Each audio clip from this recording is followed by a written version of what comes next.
मध्य प्रदेश की 27 सीट तय करेंगी मध्य प्रदेश में किसकी बनने जा रही है सरकार, क्या कुछ होने वाला है, 116 का आंकड़ा किसके पास जाएगा। लेकिन इसके अलावा 27 सीटों में से 7 सीटें ऐसी हैं जहां पर सबसे ज्यादा कांटे की टक्कर दिखाई दे रही है और जमीनी स्तर पर 7 सीटों का क्या कहता है समीकरण और 7 सीटों के लिए सबसे सटीक आंकड़े यहां पर निकलकर सामने आ चुके हैं और 7 सीटों में किसका पलड़ा भारी नजर आ रहा है। यूं तो कहें तो 27 सीटें ही काफी महत्वपूर्ण है, लेकिन 27 सीटों के अलावा 7 सीटों पर जो सर्वे निकला है ये सर्वे काफी महत्वपूर्ण माना जा रहा है, क्योंकि 7 सीटें ही तय करेंगी क्या कुछ होने वाला है मध्य प्रदेश के लिए। क्योंकि मध्य प्रदेश की 27 सीटें इस वक्त खाली हैं।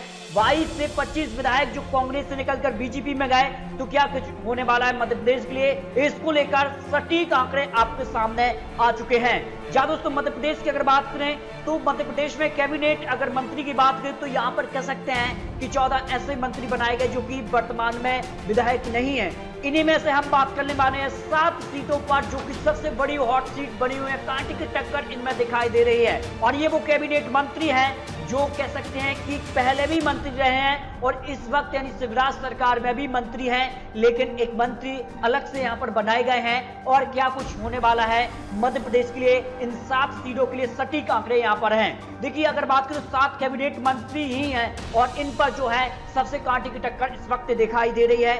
सबसे बड़ी हॉट सीट बनी हुई है डबरा विधानसभा सीट, क्योंकि यहां पर बहुजन समाज पार्टी ने भी अपने कैंडिडेट उतार दिए हैं। यानी यहां पर जो मुकाबला है वो त्रिकोणीय मुकाबला है। और कांग्रेस की तरफ से यहां पर बात करेंगे तो सत्य प्रकाश पड़सोरिया वृंदावन कोरी में से टिकट मिलना तय माना जा रहा है। और यहां पर कांटे की टक्कर क्यों है, क्योंकि संतोष गौड़ बीएसपी ने भी अपने उम्मीदवार उतार दिए हैं और बड़ी कैंडिडेट यहां पर इमरती देवी हैं और इन्हें जो है महिला एवं बाल विकास विभाग सौंपा गया है, कैबिनेट मंत्री का दर्जा है। और इनके लिए क्या कुछ आंकड़े हैं, देखिए यहां पर जो सर्वे किया गया है, इससे पहले यहां पर बात करें तो एक्सिस ने जो सर्वे किया था डबरा के लिए और यहां पर निल्सन ने जो सर्वे किया था, उन दोनों के अनुसार डबरा सीट जो है वो फिर बीजेपी के खाते में जा रही है। इसके अलावा अगर यहां पर बात करें तो सट्टा बाजार के आंकड़ों के हिसाब से भी सट्टा बाजार ने जो आंकड़े दिए हैं उसके अनुसार डबरा सीट बीजेपी के पाले में जा रही है।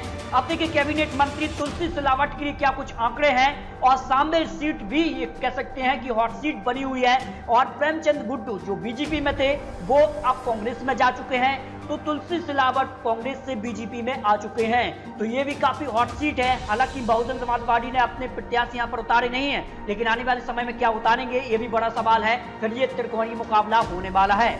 तुलसी सिलावट की अगर बात करें तो यहां पर कह सकते हैं बड़े यहां पर कह सकते हैं नेता हैं, कांग्रेस में भी एक बड़ा पद था और बीजेपी में भी आते कैबिनेट मंत्री बने और जल संसाधन एवं कछुआ कल्याण एवं मत्स्य विभाग उनको यहां पर सौंपा गया है। तो सांबेर विधानसभा सीट की अगर बात करें तो यहां पर कह सकते हैं निक्सन का जो सर्वे रहा उसमें कांग्रेस यहां पर जीतती नजर आ रही है सांबेर सीट। और यहां पर जो कह सकते हैं एक्सेस ने जो सर्वे किया था उसमें कांग्रेस का पलड़ा भारी है और सट्टा बाजार ने भी सांबेर सीट जो है वो कांग्रेस के खाते में दी है। अब देखिए तीसरी सीट जो हॉट सीट बनी हुई है, कैबिनेट मंत्री यहां पर प्रद्युमन सिंह तोमर ग्वालियर विधानसभा सीट से आते हैं और जो मंत्री ऊर्जा विभाग उनको सौंपा गया है। और ग्वालियर से यहां पर कह सकते हैं सुनील शर्मा कांग्रेस प्रत्याशी हैं और इनके लिए कह सकते हैं कि बड़ा सर्वे निकल कर सामने आ रहा है। और यहां पर अगर बात करेंगे तो पहले भी इनको काफी बड़ा पद था, कैबिनेट मंत्री थे और वर्तमान में अगर बात करें तो बीजेपी यानी कह सकते हैं सिंधिया समर्थक के रूप में वो बीजेपी में आए तो उन्हें बड़ा पद यहां पर मिला है और कैबिनेट मंत्री बनाए गए हैं। लेकिन ग्वालियर की अगर आंकड़ों की बात करें तो यहां पर जो आंकड़े निकले हैं एक्सिस ने जो सर्वे किया था उसके अनुसार यहां पर कांग्रेस का पलड़ा भारी है ग्वालियर से। और यहां पर निक्सन का जो सर्वे था वो भी यहां पर कह सकते हैं कांग्रेस के पाले में और सट्टा बाजार ने भी ग्वालियर विधानसभा सीट जो है कांग्रेस के खाते में दी है।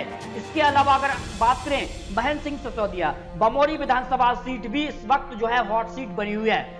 महेंद्र सिंह सिसोदिया की बात की तो वर्तमान में पंचायत एवं ग्रामीण विकास उनको मंत्रालय दिया गया है। और कांग्रेस की बात की तो यहाँ पर KL अग्रवाल को यहाँ पर चुनावी मैदान में उतारा है। आंकड़ों की बात की तो काफी महत्वपूर्ण है और कांग्रेस में भी वो एक बड़े पद पर थे और बीजेपी में भी एक बड़े पद पर हैं। लेकिन इस पर जो सर्वे निकला है, सर्वे बमोरी के लिए अगर बात करें तो यहाँ पर जो कह सकते हैं एक्सेस ने जो सर्वे दिया था उसमें बीजेपी और निक्सन ने जो सर्वे किया है उसमें भी बीजेपी और यहाँ पर सट्टा बाजार ने जो आंकड़े रखे हैं उसमें भी यहाँ पर बमोरी विधानसभा सीट यहाँ पर महेंद्र सिंह सिसोदिया एक बड़े नेता है और उनको ये सीट जाती नजर आ रही है। अगली हॉट सीट की बात करें तो सांची जो विधानसभा सीट है ये भी एक बड़ी हॉट सीट मानी जा रही है और प्रभुराम चौधरी यहाँ पर कह सकते हैं कैबिनेट मंत्री है, उन्हें लोक स्वास्थ्य एवं परिवार कल्याण विभाग सौंपा गया है। तो यहाँ पर कांग्रेस की तरफ से किरण अहिरवार, प्रीति ठाकुर, मालवीय मदन चौधरी, प्रभात चावड़ा, बलवंत साकिया का नाम यहाँ पर बड़े नाम है। हालांकि कांग्रेस ने अपना एक नाम यहाँ पर दे नहीं पा रही है, लेकिन बहुत जल्द यहाँ पर कांग्रेस अपना नाम तय कर लेगी। लेकिन इस सीट पर जो सर्वे निकला है सांची विधानसभा सीट के लिए, यहाँ पर एक्सिस और निक्सन ने जो सर्वे किया था उन दोनों सर्वे में ये सीट कांग्रेस के खाते में जा रही है। लेकिन सट्टा बाजार का जो सर्वे है उसमें जो है ये सीट जो है बीजेपी के खाते में जाती नजर आ रही है, यानी सांची विधानसभा सीट भी बड़ी हॉट सीट मानी जा रही है। अब बात कर लेते हैं सुर्खी विधानसभा सीट, गोविंद सिंह राजपूत यहाँ पर राजस्व एवं परिवहन विभाग उनको सौंपा गया है। तो ये कैबिनेट मंत्री हैं और कहीं ना कहीं कांग्रेस में एक बड़े नेता थे और बीजेपी में आते ही सबसे पहले उन्हें यहाँ पर कह सकते हैं कि मंत्री बनाया गया था और उन्हें एक राजस्व एवं परिवहन मंत्री यहाँ पर सौंपा गया है। तो कांग्रेस की तरफ से अनुराधा चौबे, भूपेंद्र सिंह मोहासा, कमलेश साहू, जीवन पटेल के नाम यहाँ पर निकलकर सामने आ रहे हैं। सुर्खी विधानसभा सीट हॉट सीटों में मानी जा रही है और बड़ी सीट है और इस सीट के लिए जो आंकड़े निकले हैं, निक्सन ने यहाँ पर जो सर्वे किया था उसमें कांग्रेस का पलड़ा भारी है और यहाँ पर कह सकते हैं एक्सेस ने जो सर्वे किया था उसमें इस सीट पर बीजेपी और कांग्रेस में बराबरी की टक्कर दिखाई दे रही है। इसके अलावा सट्टा बाजार ने इस पर कांग्रेस को खाते में एक सीट दिखाई है। राज्यवर्धन सिंह दंती गांव की अगर बात की तो बदनावर विधानसभा सीट के लिए बड़े उम्मीदवार हैं और औद्योगिकी नीति और निवेश प्रोत्साहन उनको विभाग सौंपा गया है और कांग्रेस तरफ से राजेश अग्रवाल को चुनावी मैदान में कांग्रेस ने उतारा है। तो कैबिनेट मंत्री को यहाँ पर कह सकते हैं कि काफी कड़ी टक्कर यहाँ पर कांग्रेस के प्रत्याशी देते नजर आ रहे हैं। और यहाँ पर अगर बात करें आंकड़ों के हिसाब से बदनावर विधानसभा सीट के आंकड़े जो निकले हैं उसमें बीजेपी के लिए निक्सन और यहाँ पर कह सकते हैं एक्सेस ने जो सर्वे किया था उन दोनों सर्वे में बीजेपी के खाते में बदनावर विधानसभा सीट जाती नजर आ रही है।